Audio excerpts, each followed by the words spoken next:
ضیاء صاحب یہ بتا دیں کہ آج خاصا کہہ لیں کہ جو سی ایم ہیں انہوں نے کچھ باتیں مانی بھی کہ وہاں پر خاصا حالات خراب ہو چکے ہیں, ٹی ٹی اے کی وہاں پہ پریزنس آ چکی ہے, وہاں پر آپریشن ہونا چاہیے, لیکن کنسنسس کے بغیر اس طرح کی چیزیں نہیں ہونی چاہیے. تو کنسنسس پیدا کرنے کے لیے کس طرح تمام اسٹیک ہولڈر بیٹھ سکتے ہیں؟ یہاں پہ دیکھ رہے ہیں کہ الزام تراشیاں جاری ہیں اور وہاں پہ لاس خاصا ہے, جس کا سی ایم نے خود ایڈمٹ کیا کہ خاصا لاس ہے. یہ بھی کہا کہ کے پی کے میں بہت سارے علاقے ایسے ہیں جو نو گو ایریاز ہیں آج بھی. بہت شکریہ عادل بھائی. دیکھیے آپ سنجیدگی کا عالم دیکھیے, ہم کتنے سنجیدہ لوگ ہیں اور کتنے سنجیدہ فورمز پر ہم بیٹھے ہوتے ہیں اور ہم اپنے قوم کی نمائندگی کر رہے ہوتے ہیں کہ یہ آپ کے ہی شو پر اگر آپ کو یاد ہوگا تو یہ کے پی کے حوالے سے یہ صورتحال ہم پہلے بھی ڈسکس کر چکے ہیں کہ کے پی کے کی اس وقت جو حالات ہیں وہ کیا ہیں. لیکن آپ دیکھیں سنجیدگی کا عالم دونوں اطراف سے دیکھ لیجیے. ابھی میرے بھائی فرما رہے تھے کہ جی عمران خان سے ملاقات کی اجازت اس لیے نہیں دی جا سکتی کہ وہ سزا یافتہ مجرم ہے اور وہ سزا یافتہ مجرم جو ہے وہ فلاں چیز میں ایڈوائس نہیں کر سکتے, پارٹی کو فلاں میں نہیں کر سکتے, فلاں میں نہیں کر سکتے. میں بسط احترام ان سے پوچھنا چاہتا ہوں کہ علی امین گنڈپور صاحب جب وزیر اعلیٰ تھے تو آپ ہی کی حکومت ان کو اجازت دیا کرتی تھی عمران خان سے مشاورت کی, تو کیا اس کو سزا یافتہ مجرم نہیں تھے؟ جب آپ جو ہے وہ ترنول پہ ان کو روکنے کے لیے اعظم سواتی کو صبح 7 بجے جیل کے دروازے کھولتے تھے تو کیا اس کو سزا یافتہ مجرم نہیں تھے؟ جب آپ 26ویں آئینی ترمیم کے لیے آپ نے ان کے وفد کو کے لیے جیل کے دروازے کھولے تو اس وقت کیا وہ سزا یافتہ مجرم نہیں تھے؟ کیا وہ پارٹی کو ایڈوائس نہیں کر رہے تھے؟ اور بیائی ہی آپ اسی صورتحال کو دوسری طرف لے کر جائیے, کے پی کی طرف. کے پی میں اس وقت جو حالات ہیں, یعنی آج خود وزیر اعلیٰ صاحب ایڈمٹ کر رہے ہیں کہ بہت سارے علاقے جو ہیں نو گو ایریاز ہیں, جس میں آج جس ضلع میں بیٹھ کر آپ سے بات کر رہا ہوں ڈیرہ اسماعیل خان, ہمارے ڈیرہ اسماعیل خان کی کم از کم 3 تحصیلیں جو ہے وہ نو گو ایریاز ہیں جہاں پہ لوگ اس وقت نہیں جا سکتے. شام کے بعد آپ مین روڈوں پر جو ہے ہائی ویز پر سفر نہیں کر سکتے. اسی طرح بہت سارے علاقے ہیں. ایسے حالات میں جب آپ کے صوبے کو اس طرح کے حالات درپیش ہوں تو پھر پارٹی کوئی جامد چیز نہیں ہوا کرتی, قیادت کوئی سیاسی طور پر بانچ نہیں ہوا کرتی. وہ فیصلے کرتے ہیں, وہ اگر آپ کی اپنے لیڈر تک رسائی نہیں ہے, اتنی بڑی پارٹی موجود ہے, اتنی بڑی قیادت موجود ہے, عمران خان صاحب نے اعتماد کر کے ان لوگوں کو پارٹی کی قیادت سونپی ہوئی ہے, تو کیا وہ اس قابل بھی اپنے آپ کو نہیں سمجھتے کہ اس شورش زدہ صوبے کے حوالے سے کوئی ایسے فیصلے کر سکیں کہ جو سیاسی طور پر بھی وہ اس حالات سے باہر نہیں کر سکے, امن و امان کے حوالے سے بھی ان حالات سے باہر نہیں کر سکے؟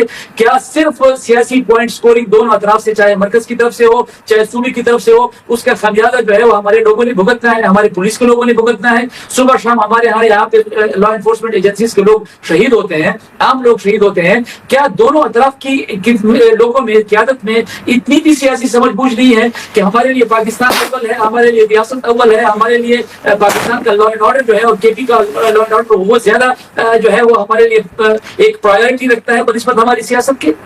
تو اس کو ہمیں سوچنا پڑے گا. ہمارے دونوں اطراف کی بڑی منظم جماعتیں ہیں, اگر حکومت کی طرف دیکھ لیں, اگر آپ پی ٹی آئی کی طرف دیکھ لیں, ان کی سیاسی قیادت ہے. ہمیں پاکستان کے لیے سوچنا پڑے گا بہت چھوٹی سی چیزوں میں. ٹھیک ہے, لیکن سوچنے کے لیے جو بھی تبدیل ہے. ضیاء الرحمان صاحب, یہ تحفظ آئین مولانا شامل ہونے جا رہے ہیں یا مل کر, یا مولانا لیڈ کریں گے؟ پہلے تو انہوں نے کہا جی کوئی جو یہ مل بھی جائے اپوزیشن پارٹیز تو کچھ ہوگا نہیں, حالانکہ ماضی میں ہم نے دیکھا مولانا نے لیڈ کیا اور یہاں پہ حکومت کا بھی خاتمہ ہوا. ایک تو ٹرسٹ ڈیفیسٹ پایا جاتا تھا پاکستان تحریک انصاف اور جے یو آئی میں, کیا اس کا بھی خاتمہ ہو جائے گا اور کب تک یہ متوقع ہے کہ مل کے کسی ایک پلیٹ فارم پہ جتنی بھی اپوزیشن پارٹیز اکٹھی ہو سکیں؟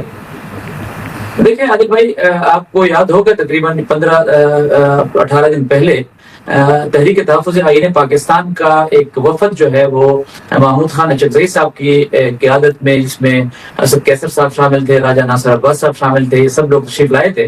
اس وقت جو ڈسکشن ہوئی تھی وہ 2 پوائنٹس پہ ہوئی تھی. ایک یہ کہ لیڈر آف دی اپوزیشن جو ہے قومی اسمبلی میں محمود خان صاحب ہوں گے. ہم نے ان کو کہا جی محمود خان صاحب ہمارے لیے محترم ہے اور وہ جس طرح آپ کے لیے لیڈر آف دی اپوزیشن ہوں گے وہ ہمارے بھی لیڈر آف دی اپوزیشن ہوں گے, اور ہم بالکل ان کی تائید کرتے ہیں اور آپ کے اس اقدام کو ہم سیکنڈ کرتے ہیں.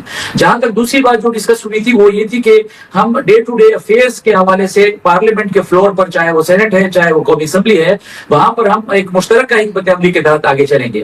اور یہ جو تحریک تحفظ آئین پاکستان کے حوالے سے کچھ باتیں چل رہی ہیں, کوئی ایسی بات ابھی تک ہمارے سامنے موجود نہیں ہے کہ اس حوالے سے کوئی بات ہوئی ہو. اور میں یہ سمجھتا ہوں کہ اس وقت پی ٹی آئی جو ہے وہ سب سے بڑی اپوزیشن کی جماعت ہے, ایک لارجسٹ گروپ ہے قومی اسمبلی میں بھی, سینٹ میں بھی. یہ ذمہ داری پی ٹی آئی کی ضرور بنتی ہے کہ اگر اپوزیشن کی وہ سب سے بڑی جماعت ہے تو وہ ایک منیمم کامن ایجنڈا پر تمام اپوزیشن جماعتوں کو اکٹھا ہو کر ان کو آج سامنے لائے. اور یہ جو کچھ 27ویں ترمیم میں ہوا ہے اس کے خلاف ہم میدان میں آئے. ہمارا تو کردار دیکھیں 27ویں ترمیم کے حوالے سے واحد جماعت جو ہے وہ جمعیت علماء اسلام تھی جنہوں نے 27ویں ترمیم کے خلاف باقاعدہ ووٹ دیا. ایجنڈا صرف 27ویں ترمیم ہوگا کہ بانی پی ٹی اے کی رہائی جس طرح ماضی میں بات ہو رہی تھی کہ شاید ان کے لیے بھی تحریک چلائی جائے وہ بھی ساری چیزیں شامل ہوں گی بیچ میں؟ مختصر بتائیں مجھے بریک کی جان جانا ہے. دیکھیے عادل بھائی جب آپ کامن ایجنڈاز کی طرف جاتے ہیں تو وہ کسی ایک پارٹی کا ایجنڈا شامل نہیں ہوتا. تمام پارٹیوں کی کچھ نہ کچھ ایک دو نکات ایسے ہوتے ہیں جس کو ایک منیمم کامن ایجنڈا بنایا جا سکے. پی ٹی آئی کے لیے وہ سب سے بڑا اس وقت جو ہے وہ ایک ایجنڈا ہے تو وہ ضرور اس میں زیر بحث بھی آئے گا اس میں ہوگا. لیکن ابھی تک کوئی چیز ایسی گراؤنڈ پہ موجود نہیں ہے کہ تحریک تحفظ آئین پاکستان کی طرف سے اس طرح کی پیش رفت ہوئی ہو کہ ہم ایک مشترکہ تحریک کی طرف جائیں. جہاں تک جمعیت علماء اسلام کی بات ہے ہمارا 23 اور 24 تاریخ کو مولانا صاحب نے شورا کا اجلاس بلا لیا ہے اور مجھے امید ہے کہ اس میں جیریوائی کی طرف سے آپ کو ایک جو حکمت عملی کا وہ سامنے آ جائے گی کہ ہم نے 27ویں ترمیم کے خلاف کیسے اور کس انداز میں آگے بڑھنا ہے. اس پہ تو آپ اور